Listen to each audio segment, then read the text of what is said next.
Hello. It's me. Biff. Goob, goob, goob, goob, goob, goob.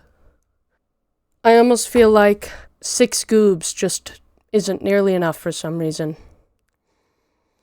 When watching Brittany Broski talk about plastic surgery, so that's been fun. I got out of work a little early, so that was a miracle, because I felt like I was ready to pass away. If I were to recommend a gas station to anybody, it would probably be Maverick. Because Maverick is... wow. They have the best iced coffee. They have the most options. They're the most clean cut and clean. I think they're the nicest. At least where I'm at. But anyways, what am I gonna do tonight? I would love to work on my comedy presentation, so why don't I just do that with you guys and see what ideas I can come up with. Okay. So, to understand art can greatly increase your appreciation. I think comedy is a form of art. It's a craft. It's a craft that you can develop, that you can improve, and that can sometimes be brought down to a science, but other times, it's just something that's purely human, that can't necessarily be explained. And I think that that's what makes comedy art. But anyways, there are a few different kinds, a few different levels, and I think that you could probably find things that lie along this spectrum, okay? Mediums and betweens. Low level, pee-pee-poo, pee-pee-poo-poo, pee-pee-poo-poo. Mid-level, puns, dad jokes, shock, sarcasm. I got part of this from a TikTok, and it really helped me because I hated puns and dad jokes. Like, I thought that they didn't have enough thought put into them, but they also, you're trying to make a joke, but you're trying too hard, or it's not something that's it's just very simple. Well, pee-pee poo-poo is simple, but I think when someone says it, it's often in an ironic sense because they're bringing awareness to something that's normally embarrassing. So low-level humor is actually high-level humor once you get to a certain age. And then sometimes I think when it comes in a socially awkward sense, like you just make one too many fart jokes and then everyone stops laughing, that's where it's like kid level, low level humor. But most of the time, pee-pee pooper jokes are like a few here and there. Like, it's not constantly the joke that you're making, and it's like, it's got a level of shock value, which we'll come back to.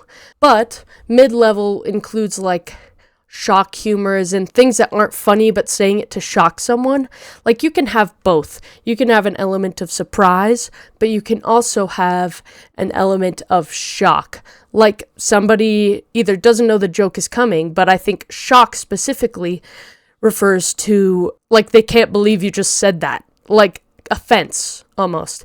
And there's a certain amount of that can work. If you think of Caleb Heron's joke, where he's like, I'm going to shoot you with a gun. The with a gun extended the joke. It made the joke funnier, but also it added a version of shock, offense shock. But the timing as well of the joke added an element of surprise because, modernly, most people will say, I'm going to kill you, or kill yourself, or I'm going to kill myself. Or variations of those pretty naturally within Gen Z. So to add with a gun just increases the aggressiveness quite a lot. It levels up the joke times 100 because it's also short and snippy and easy to remember. And it hit like, wow, that was hilarious and unexpected surprise. Plus a slight twinge, a good, I would say a thick twinge of offense, because saying things about guns and shooting people with guns can get you in a lot of fucking trouble if you're not careful. Like, I'm gonna kill you. Like, everybody says that and we know what each other means. But to say, I'm gonna kill you with a gun, fully straight-faced, like, we could tell that he was being ironic, that he was being sarcastic, that he wasn't, like, trying to say he's actually going to murder somebody. You can tell he was being hyperbolic and was trying to push that joke. So there were so many levels of that joke in there, but the shock can only be a small portion of it, because if it's the full thing, you're just fucking offending people. That's all you're doing. You're not actually saying something funny. You're just being offensive. You're just being fucking racist. Like, that's the issue. Mid-level most of the time, I think, is one of the least funny, but I can dabble.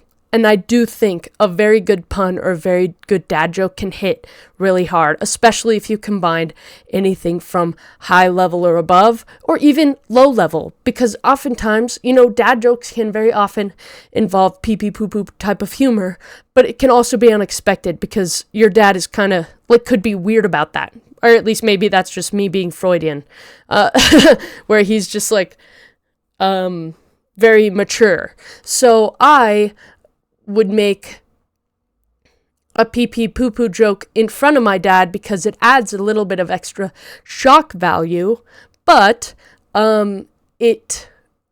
because of my audience, and your audience matters a lot. Like, when you say something in one setting versus another, like if Caleb Heron said, I'm going to shoot you with a gun in an airport, he would have got fucking gunned down, or at least tackled. Okay, now let's move on to high level callbacks. So I think callbacks are some of the funniest jokes ever. It's like those times you make a joke and then it's over, you can't say it again. It just happened 10 minutes ago. Everybody laughed as much as they were going to laugh at it, but you add another layer of the joke by relating it to something that you're currently experiencing. So let's see if I can think of an example. Callbacks are one of my favorites. So if I'm thinking about Caleb Heron, if you're joking around and you're in the environment with him and you hear him make that joke and you want to banter back with a callback, you could say something leveled up. You could the conversation has moved on, nobody's thinking about it anymore, but you could say a specific gun. I'm going to shoot you with the Glock 19 in the, I don't know if I made that number up, in the passenger glove box of my car. That would be fucking crazy, actually. I don't know if that's actually funny. Sometimes I just have to spit out a joke to test it out, but without an audience, it makes it a lot harder. I genuinely think that there is an audience out there for any part of the humor that I make, but that one, it has to be in the situation. You have to be within the situation, really experiencing it, to be able to sense the timing for a joke. Because timing is one of the most important aspects. But character, one of my favorite characters is Donald Trump. I love to do Donald Trump. It's very rare that, just doing tons of impressions is it can be very entertaining, but at the same time utilizing a character in a situation where it can be oh, of course that person would react that way. It's like playing Snatched Game on Drag Race. If you bring in a character and you act as them, and you use a voice that is somewhat close enough accurate that people know exactly who you are, then it's one of the peaks of humor in my opinion. Ironic sarcasm. Why don't I look up these words? Because I'm pretty sure I was high when I made this presentation. So irony means irony, the expression of one's meaning by using language that normally signifies opposite, typically for humorous or emphatic effect. Don't go overboard with the gratitude. He rejoined the heavy irony. Okay, I don't really get that one. So it's deliberately contrary. You're saying something deliberately contrary, but you can also use a sarcastic tone. Let's see.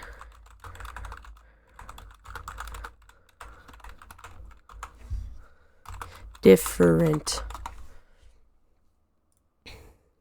Verbal irony is a figure of speech that communicates the opposite of what is said, while sarcasm is a form of irony that is directed at a person with the intent to criticize. I think that there's a way to be sarcastic without having the intent to criticize. Well, it's not like to criticize your audience. You could be criticizing anything, even something that, using something to criticize that isn't worthy of criticism is ironic sarcasm. Oh! Holy shit, I guess I didn't come up with this term. I'm a genius, yo. Baldly. Estimation of risk. I don't understand. Is this about humor? In politeness tool.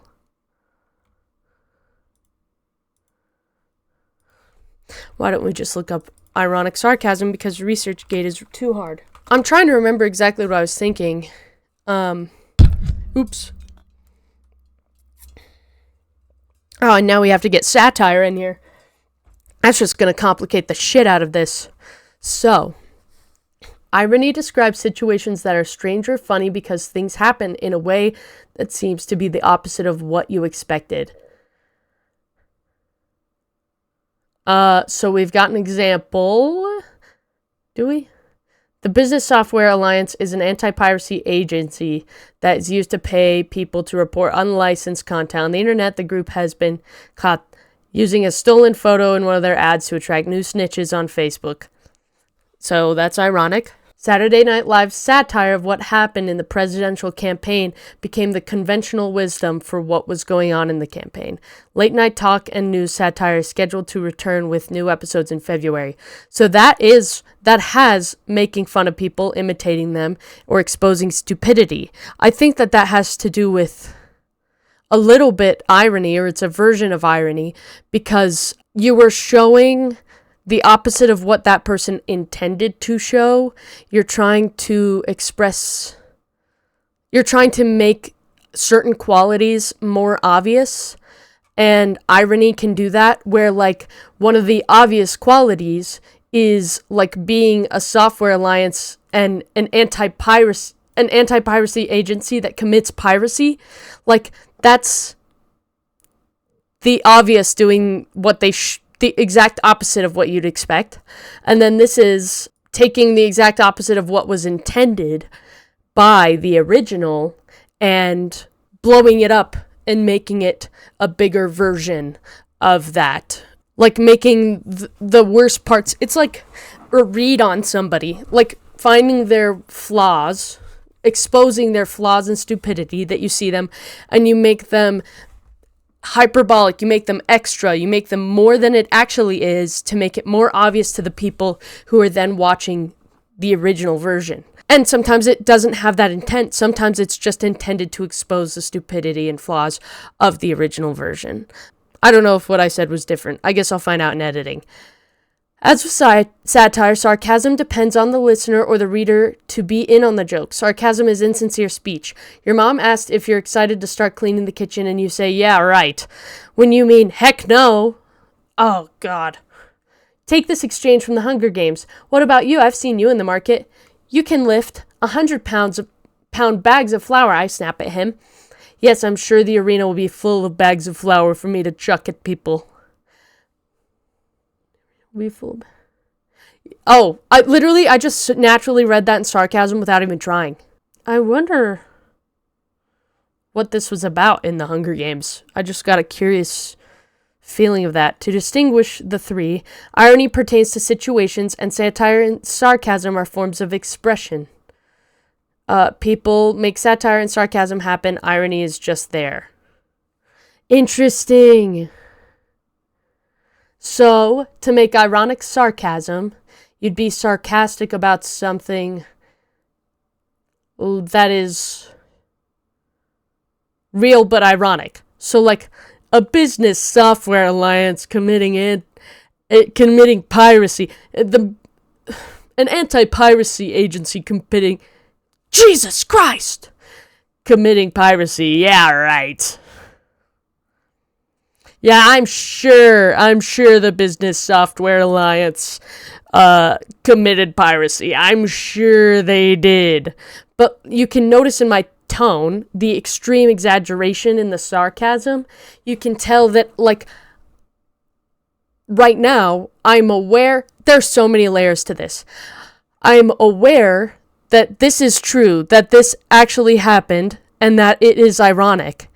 And I'm exposing the irony within my sarcasm. Like, I'm like, sure, these two things can coincide. But because I'm so extremely, like, synonym for hyperbole. I spelled that wrong. Yep. When you just amplify the sarcastic tone, then you can tell I'm not trying to.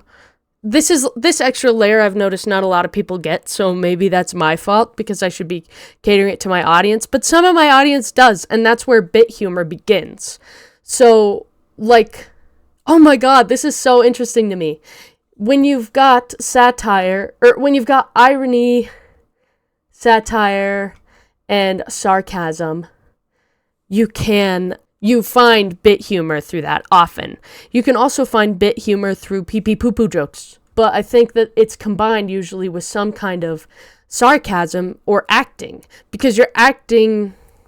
In order to go with a bit, you have to escalate it. Just like you have to escalate your tone of sarcasm in order to achieve ironic sarcasm. You have to move up these levels where you can say something, clearly not believe it, but be convincing enough as an actor that somebody realizes that that can't be true and laughs because they're like, oh, you're just messing with me. But then if you can recognize that, think it's funny, not laugh, and then bring it to another level, another extreme above that, and it could even be meeting the same level of the other person, then it becomes amplified because you continue to add layers to the joke. And as you gain layers, like, it can get funnier and funnier, but then sometimes there can be too many, it all comes crumbling down, you know? But sometimes too many makes it the funniest thing I've ever heard of. So let's look at extreme. No, we still got succinct or long, few in between. So if you say something really short and quippy, that can be really hilarious. I think Chandler saying just little sarcastic one-liners is a great example of that. And then I think there's also monologue type of humor where you just go on and on and on, and then someone just keeps laughing and it just keeps leveling up. That's, I think, one of the most difficult ones, and I think that's a lot of what comedy shows and stuff are about. And it can be difficult to maintain that length and engagement while having multiple jokes, but also using the callback method within this often, or using the fact that it's too long, like almost breaking the fourth wall, becoming self-aware, and like everybody knows you're doing this on purpose because you're messing with them. Once it gets to a point where they are like forced to notice, then it's like you've done something to their mind, and it causes laughter. You did something unexpected. You did something that took catching on because you didn't overtly say it. And I think when you don't overtly say things, a lot of humor can come from that. Yeah. So extreme meta irony or combining all levels at once. Oh, bits and layers. Yeah, I kind of talked about that already. That requires going off of another person usually. I've done bit humor myself. I've continued to escalate bits on my own only if people are laughing at it. But a lot of times I lost another follower. That's painful. Anyways, A lot of times I don't continue bits when I'm alone in them because they're not quite as funny, and usually the people aren't laughing, because if they're laughing, they can often join in on the bit. My mom, however, I could make pee with my bits, my solo bits. So it just really depends on your audience. Extreme meta-irony, combining all levels at once. So utilizing... I've kind of just been intertwining all of these this entire time. So, like, combining each piece can often level up your humor. Meta-irony. I had an example in my mind for this. I had a really good example, and I'm going to get upset because I'm not going to understand it unless I remember my example. Doesn't act like a meme, looks like a meme. That's definitely it. What is that? You're using that meme wrong.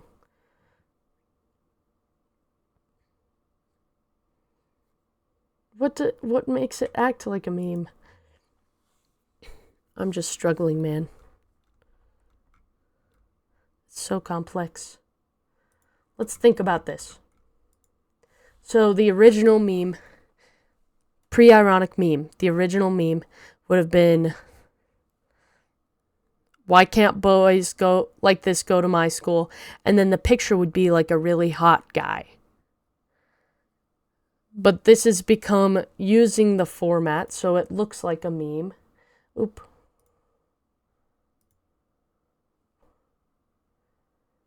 But it doesn't act like a meme. Maybe. Looks like a meme, doesn't act like a meme. What the fuck?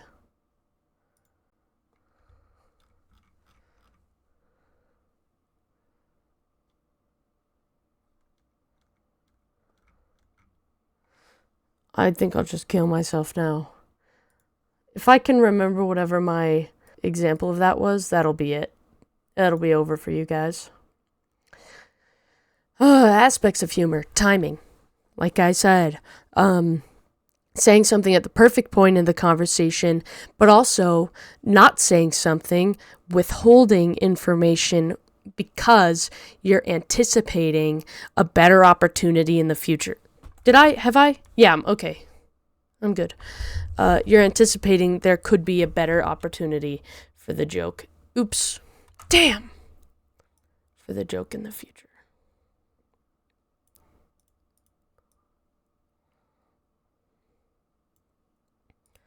Tone and volume. So you can change both your tone and volume to signify certain things. So you can change your tone to signify sarcasm or to signify seriousness. When you're pretending to be serious, then depending on the level, it changes the level of sarcasm. So the more, like, your audience is receptive, when they're aware that what you're saying is extreme, but your face and tone aren't necessarily showing that, then they know that they should join on the bit, kind of, or that they could laugh at the joke. It could be either. Audience, you should always try and cater your humor to your audience. So if somebody laughs at one joke, then you can notch it up and see if they respond well to that. And if someone doesn't laugh at a joke, then bring it down, maybe try something else. Prior knowledge, knowing the person and knowing what they know about a said topic. Like if you would, this is very much a callback idea, but prior knowledge in general doesn't require it being a joke initially. So you could have been somewhere or gone somewhere and then made a joke about it later that they could relate to. Surprise or shock. Like I said, I've talked about the differences. Shock can be just offensive, and maybe people laugh because they're uncomfortable, but it's only good if it's used sparingly and along with a lot of other things, or at least one or two. Like if they use proper timing, proper tone and volume, and they include irony, ironic sarcasm. I think another thing that makes the I'll shoot you with a gun joke ironic sarcasm is that I don't think Caleb Heron would own a gun. And there's no guarantee there. but he just doesn't really strike me as the type. So it makes it ironic that he would say that he owns a gun, but then ironic sarcasm that he would say he would use it to shoot you. And, yeah. Anyways. Extreme, a profound understanding of the human condition. Robin Williams. He's right up there. I think humor changes and becomes like art that's worth remembering when it makes us learn something, or when we see it or hear it and it's so beautiful that it reminds us that we're lucky to be alive. And I think that Robin Williams had a talent for that. He's my favorite. Tools you can use in the midst of a conversation. So you can escalate jokes. You can make them funnier by making them more extreme, or even physically louder, like saying penis in a store, but louder. I think that's funny. But it's escalating the risk of it. So you could be saying something a little more shocking, or depending on your audience, like if I say a bad word around my parents, then it could either be really funny, like the funniest thing you've ever heard, or excommunication. So that kind of tool you have to be very careful with. Redirection, you can try and take the joke in a different direction because, conversationally it's hard to just move on. But maybe if like someone isn't laughing at a joke, then you can use that same joke and make trash treasure. Okay? You can keep going, but reverse and go left instead of right. This particular thing wasn't working, but the topic I know I am capable of using. I know enough about it that I can use it for something else. Self-deprecation, you could also do, this too. These are a couple of examples. So you could be talking about self-deprecation if people are like, oh no, don't say that about yourself. I'm just like, yeah, you would say that. Thinking about it, I don't know if that's always been my most successful route, because I think people who don't respond well to self-deprecation don't respond that well to bullying. But some people are just genuinely trying to be nice, so you just gauge the audience again. See if there's someone who you think their ego isn't too big. You don't think that they're going to be offended if you point something out about, or if you reveal something or bring something to the surface about them that is a quality that they ironically have, or that is like so small that it doesn't matter, because it can be really mean to literally bully somebody and pull out something that could be an obvious insecurity. So it can be very powerful. You have to be careful with that. It has to be ironic. You have to be saying something that is exaggerated, that you can always take back. Because if you can't take it back, if you say something really true and it's horrible, and the person knows it's true, then you can't take it back. Once you've said it, you said it. It's better that you say something kind, or something that doesn't matter, that's insignificant, that's just made for a joke, but not for truth. And your intention behind that has to be pure. You have to be looking at this other person, not with like, I want to hurt your feelings, but with, I want to make you laugh. And it should be with every person in your audience. There's a helicopter. And then from anything to external irony, ironic arrogance. Interesting. It's interesting how I phrase that. I don't remember phrasing that, but that's a little complex for me right now. But you could be making any kind of joke. I think going from self-deprecation to ironic arrogance can be really funny. I like to be overly exaggerated arrogant, like saying impossible things that I'm capable of, like, well, you can't shoot me with a gun. I have gun repellent scales. So you can't shoot me with a gun if I've got my gun repellent scales on. How are you supposed to shoot me with a gun when I've got these on? You don't know anything about these.